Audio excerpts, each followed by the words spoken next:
સુરતમાં ઠગ પત્રકારે બાંધકામ તોડાવવાની ધમકી આપી સરથાણામાં એક રત્ન કલાકાર પાસેથી પૈસાની માંગણી કરતા સરથાણા પોલીસ મથકમાં ફરિયાદ નોંધાઈ હતી। જે ફરિયાદના આધારે સરથાણા પોલીસે પૈસા લેવા આવેલા ઠગ આરોપીને છટકું ગોઠવીને ઝડપી પાડી કાયદેસરની કાર્યવાહી હાથ ધરી। સુરતના સરથાણા પોલીસ પાસેથી મળતી વિગત મુજબ સરથાણા સીમાડા નાકા પાસે ભવાની સોસાયટીમાં રહેતા રત્ન કલાકાર નવું મકાન બાંધી રહ્યા હતા।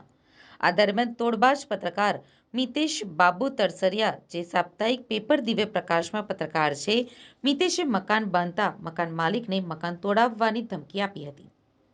તમારું મકાન ગેરકાયદેસર છે, હું મહાનગરપાલિકામાં ફરિયાદ કરી મકાન તોડાવી નાખીશ, તેવું મકાન માલિકને કહ્યું હતું। ત્યારબાદ જો મકાન ન તોડાવવું હોય તો મને પૈસા આપી દો। સાપ્તાહિક પેપર દિવ્ય પ્રકાશના ઠગ પત્રકાર મિતેશે મકાન માલિક પાસેથી 21,000 રૂપિયાની માંગણી કરી હતી અને અજાણ્યા વ્યક્તિ મારા સાહેબ છે, તેની સાથે વાત કરો એમ કહી ફોન ઉપર વાત કરાવી જબરજસ્તી પૈસા માંગ્યા હતા।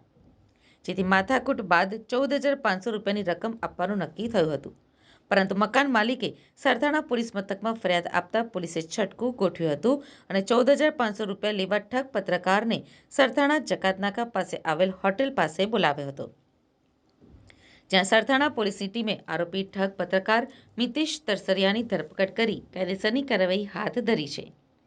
ઠગ પત્રકારની પૂછપરછ કરતા તે પોતે ડ્રાઇવિંગના વ્યવસાય સાથે સંકળાયેલો છે અને તે તોડ કરવા માટે આ સાપ્તાહિક પેપરના નામનો ઉપયોગ કરતો હતો।